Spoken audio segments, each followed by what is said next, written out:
যে কনসেপ্ট সেটা হচ্ছে যে ওই পাশে একটা কলাম, ওই পাশে একটা কলাম অ্যাজ পার ড্রয়িং 12টা করে রড আছে আর কি 20 মিলি।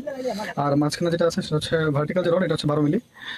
আর হচ্ছে যে এটা আছে বাইন্ডারটা হচ্ছে 10 মিলি। হ্যাঁ, এই জায়গায় দেখে মনে হচ্ছে জং, কিন্তু আসলে জং নাই, দেখতে পাচ্ছেন হাতে।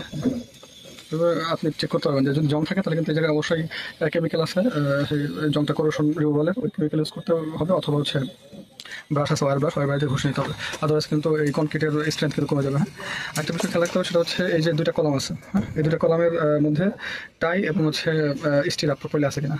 এবং অনেকে বলে যে টায়ার হচ্ছে যে হুকটা আছে, যে টায়ার হুকটা নাকি 3 ইঞ্চি দেওয়া যায় না। আমরা কিন্তু টায়ার হুকও 3 ইঞ্চি দিচ্ছি এবং 135 ডিগ্রি অ্যাঙ্গেলে ঘোরানো আছে। এবং হচ্ছে স্টিরাপ যেটা আছে, স্টিরাপের হুকও কিন্তু 135 ডিগ্রি অ্যাঙ্গেলে, এবং হচ্ছে লেন্থটা আছে হচ্ছে 3 ইঞ্চি। হ্যাঁ,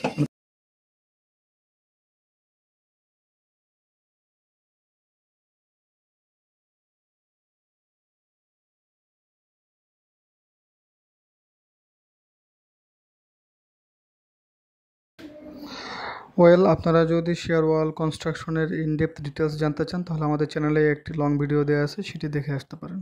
আসসালামু আলাইকুম।